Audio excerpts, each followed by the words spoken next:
예, 안녕하십니까. 사모입니다. 반갑습니다. 자, 동신건설. 지난주 금요일, 목요일, 장을 마칠 때 제가 이 종목을 좀 유심히 봤습니다. 그래서 녹음을 좀 영상을 만들까 하고 고민을 했습니다만, 뭐라고 참 드릴 만한 그런 답이 없는 차트라서, 그냥 넘어갔는데, 제가 이제 카페에서도 이제 동신건설 어떻게 보냐라고 질문이 들어와서, 거래량이 없어가지고 의미를 줄 수 있겠습니까? 이것들은 뭐 있으나 마나한 캔들들입니다. 이렇게 이제 대답을 했는데 가만히 이제 지금 쳐다보니까 좀 냄새가 나는 것 같아서 일단 이 차트가 어떤 차트인지 제가 한번 살펴보도록 하겠습니다. 자, 우선 지금 시가총액이 전일 종가 기준으로 4,300억대입니다. 4,300억대. 그리고 자본금이 42억이죠. 자본금이 42억이라면 그렇게 높은 수준도 아니고 어, 자본금이 높은 수준도 아닌데 또 매출에 비해서는 영업이익이나 뭐 매출이나 이런 것들에 비해서 시가총액이 굉장히 높은 게 이상합니다. 그래서 비정상적인 차트다 이렇게 일단 생각을 하고 있고요. 그래서 뭐 절대 뭐 저평가다 이렇게 보기에는 어려운 것 같습니다. 그래서 지금 현재로는 그 이재명 테마라고 해서 이제 주가 급등한 것으로 보이는데 제가 볼 때 이재명 테마라고 해서 이미 이만큼 급등할 정도인가라고 물어보면 그건 아닌데라고 생각이 됩니다. 여기 뭐 만원대 머물던 것이 66,000원까지 찍었으니까 뭐라 그럴까요? 좀 이재명 제로에 비해서 주가는 너무 많이 늘뛰었다 이런 생각이 듭니다. 자, 그래서 이 차트를 그냥 표면적으로 봤을 때 말씀드리자면 일단 요날 대란거래 이후에 열기 걸렸거든요. 단기가 걸렸습니다. 지금도 단기가 걸려있죠. 걸려있는데 1, 2, 3 1, 2, 3 그리고 이날까지 예, 하루 쉬었나 보죠. 하루 쉬고 그래서 이 거래량들은 사실은 보세요. 이게 거래량이 지금 현재 요걸 한번 그어볼게요. 여기까지 120만 주 122만 주입니다. 그러니까 이게 상장 주수는 840 그리고 유통 주수는 대략 뭐 한 20% 남짓 이 정도 되는데 거래량이 많이 나온 게 아니에요. 그래서 이 거래량 120만 주 거래량으로 자 120만 주 거래량으로 여기 있는 이런 거래량들 이건 490만 주 요것도 뭐 390만 주 그래서 요만큼만 꺼보면 거래량이 3,800만 주 여기도 대략 꺼보면 1,800만 주입니다. 그런데 이게 120만 주 거래량으로 여기나 그러니까 여기 거래량이나 여기 이것들을 어떻게 흔들 수 있는 수준이 아니라는 거죠. 그러니까 이걸 이제 꼬리를 잡고 머리를 흔든다 이런 말이 있는데요. 이 꼬리 같은 이 꼬랑다리 같은 이런 이 작은 거래량으로 이 많은 거래량을 흔들 수 있냐, 대가리를 흔들 수 있냐, 그 어렵다고 보는 거죠. 그래서 아니 꼬리를 잡고 대가리를 흔든다 이게 참 뭐라 그럴까요? 앞뒤가 안 맞는 그런 얘기인데 여기도 그렇습니다만 자 여기도 한번 보세요. 여기도 마찬가지로 많은 거래량들이 있었습니다. 대충 한번 그어보면 대충 보면 2,600만 주 여기도 마찬가지죠. 여기도 거래량들이 있었습니다. 그래서 이 여기에 있는 거래량들에 비해서 여기나 여기에 비해서 지금 점 올라갔다가 점 올라갔다가 하 떨어진 이 거래량으로는 한마디로 이것이 이 차트에 영향을 미치는 것은 아닙니다. 이렇게 표현할 수 있겠죠. 그래서 이 거래량으로는 지금 현재 얘들의 속셈이 뭔지 알 수가 없습니다. 다만 미치지 않고서야 여기까지 올라갔겠냐 이 얘기를 할 수 있겠죠. 그러니까 미치지 않고서야 어찌 여기 올라갔겠습니까? 그죠? 그래서 누군가는 매집을 분명히 했을 텐데 여기 올라간 것은 실수가 아니고 누군가의 아주 계획된 의도된 것이었다 이렇게 봐야 되겠죠. 물론 하한가 떨어져 버렸으니까 얘네들이 무슨 계획에 차질이 생겼든지 아니면 무슨 문제가 생겼든지 그랬을 가능성도 있습니다만 그래도 이 차트는 누군가의 아주 고도의 개입이 있었다라고 볼 수 있는 그런 차트입니다. 그래서 그냥 단순하게 대응을 한다 치면 어떻게 할래? 라고 물어본다면 당연히 글에 없는 것들은 없는 캔들이라고 생각을 하고요. 솔직히 있으나 마나한 캔들들 아닙니까? 그죠? 거래량들이 없으니까. 그래서 이것들은 없는 거라고 생각하고 여기 있는 거래량 있죠? 여기를 기준 잡아서 이 근처에 오면은 분할 매수할 수 있다. 이런 정도로는 생각이 됩니다. 왜? 미치지 않고서 어떻게 밀어 올렸겠냐?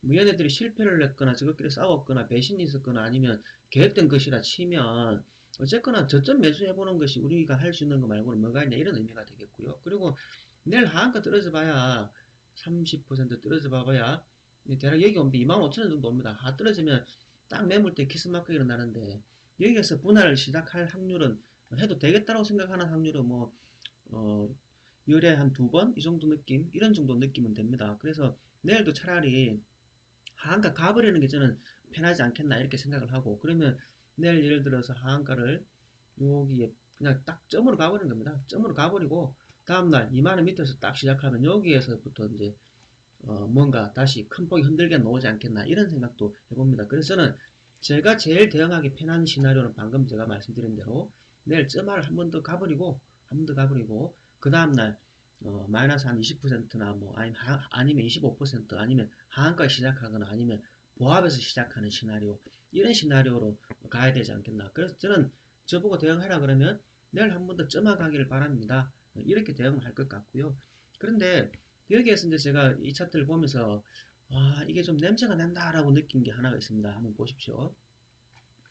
자, 여기 보시면 지분율 한번 보세요. 이게 김근한 외 5인이 73%를 가지고 있죠. 그리고 이통주수는 대략 26% 정도 되겠죠. 그런데 여기 보시면 김근한 해서 36.15, 김청한 해서 31.05%입니다. 그러니까 그 지분이 밑에 2.38, 2.33, 1.37이 있죠. 그러면 이걸 대략 5%, 6% 정도라고 생각을 하고, 그죠? 밑에 차이가 6%, 그 다음에 김근한, 김청한 차이가 5%라고 치면은 대략 많게는 만약에 밑에 있는 동신, 김윤한, 우원숙, 이분이 김청한 편에 서준다면 지분은 역진이 되겠죠. 그럼 김근한은 경영권을 뺏기게 되겠죠. 근데 김근한하고 밑에 동신, 김윤한, 우원숙 이 지분이 관계가 어떻게 되는지 모르겠습니다만, 그래서 관계가 지분율 경쟁을 한다 치면 지분율이 거의 빠상빠상하거나 아니면 많게는 11% 정도 차이가 나는데 그 11%를 시장에서 확보하려고 하는 것 아닌가, 이런 의심을 한번 해볼 수는 있겠습니다.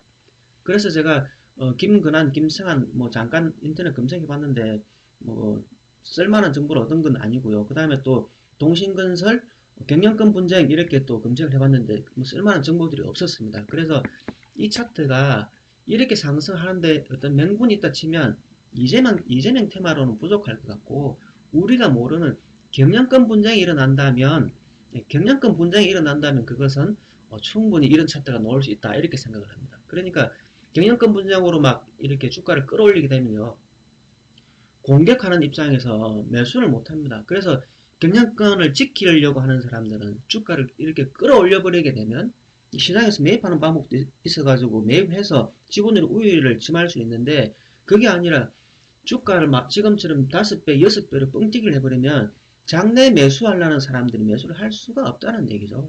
그래서 그런 상황이 되면 이런 차트가 충분히 나올 수 있다는 것이고, 그리고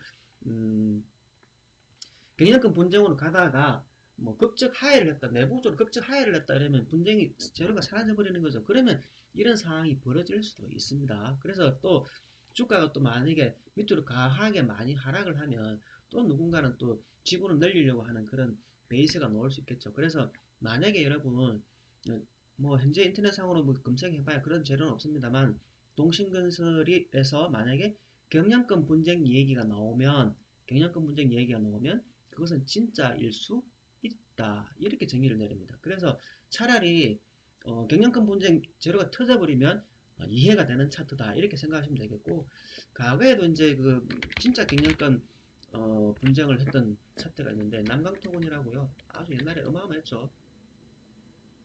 자, 여기입니다. 여기 이겁니다.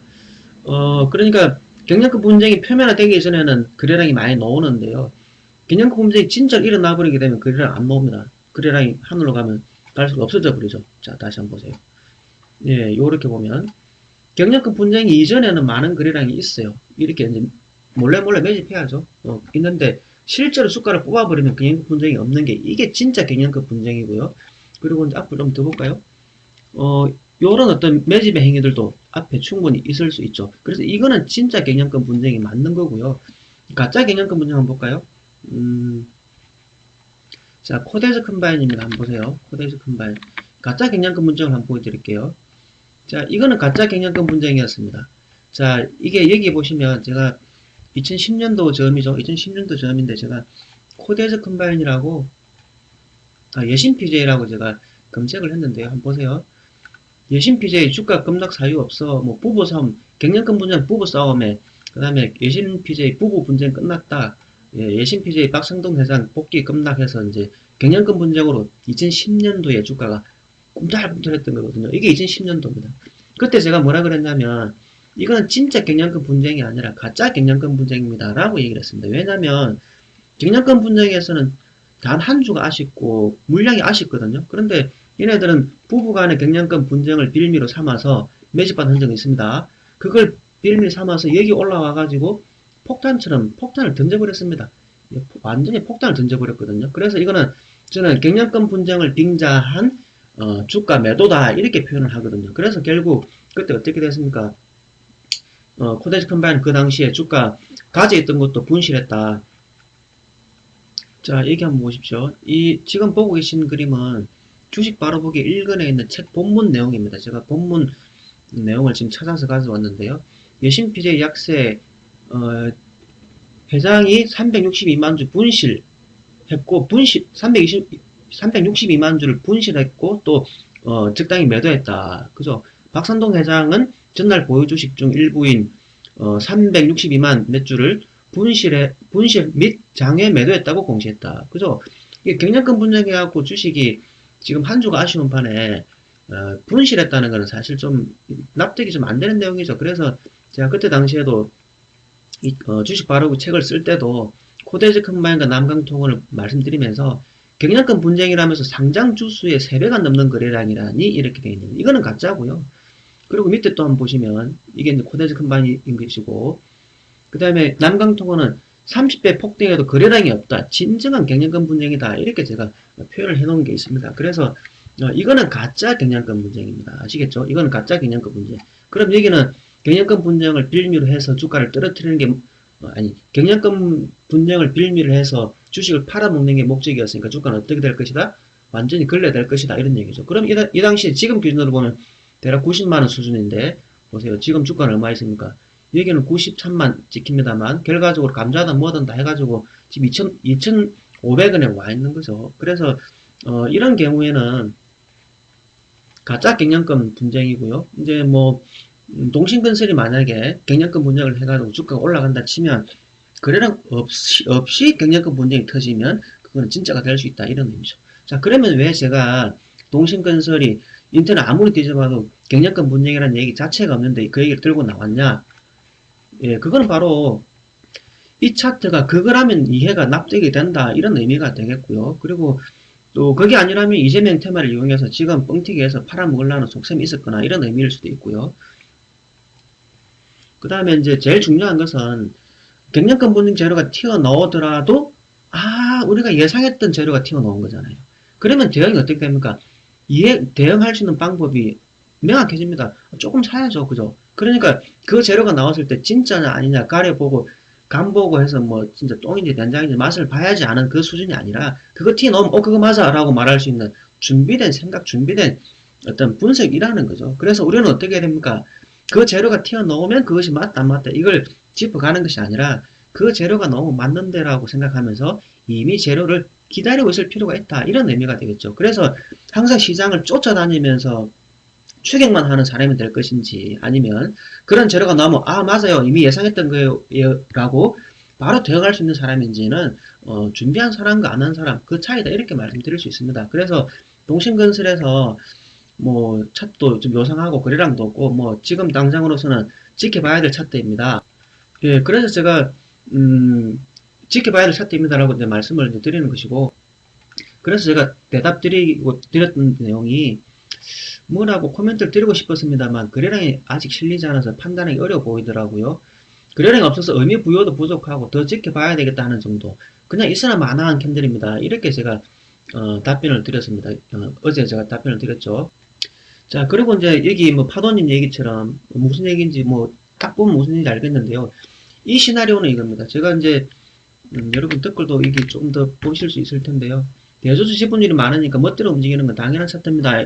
70% 대주주 지분율이 70% 넘는 종목은 매수를 잘 안 한다는 제 얘기가 책에 있는데 기억이 나네요. 이렇게 말씀 주셨습니다. 대주주 지분율이 70% 넘으면 주가가 여러분 자, 이 상장 주수가 지금 840만 주인데 유통 주수가 26%니까 이건 대략 26%면 대략 200만 주가 채 안 되는 양이거든요. 그래서 그 중에 일부 200만 주를 전부 다 매집해서 움직일 수는 없잖아요. 그런데 회장님이나 뭐 김건한 이분이나 김청한 이분들이 가지고 있는 소수의 물량들을 점 밀어 올리고 때려버리면 그걸로 끝날 수 있다, 이런 의미입니다. 그래서 보시면 이제 요 댓글 읽어보시 한번 보시면 되겠습니다.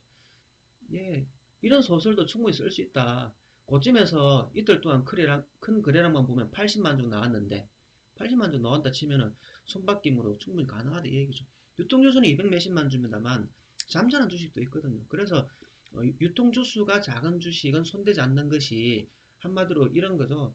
짧은 순간에 팔아치워 먹어버릴 수 있기 때문입니다. 그러면 이거는 동신것은 어떻게 됩니까? 지금 현재 최악의 시나리오가 될 수 있다라는 겁니다. 아시겠죠? 그래서 이 동신건설 제가 안 건들려고 했던 이유도 말씀드릴 수 있는 방향이 너무 많더라고요.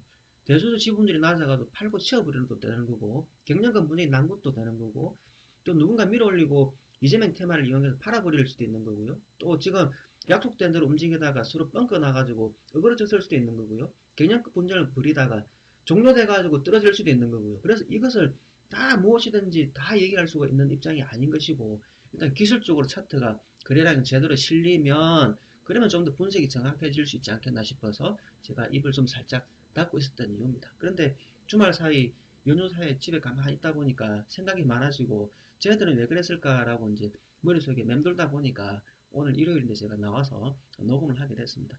자, 여튼 여러분, 제 말에도 끝이 없죠. 정해진 답이 있는 건 아니죠. 다양한 가능성을 열어놓고 지켜보는 수밖에 없습니다. 아무튼 뉴스가 나오면 추종하는 사람 말고 그 뉴스가 나오면 그것은 진짜다 아니다를 판단할 수 있는 그런 여러분들이 되시기 바랍니다. 오늘은 여기까지 하겠습니다. 끝까지 시청해 주셔서 감사드립니다. 좋아요, 구독 뭐 이런 거 있죠. 좀 많이 해주시기 바랍니다. 감사합니다. 수고 많았습니다.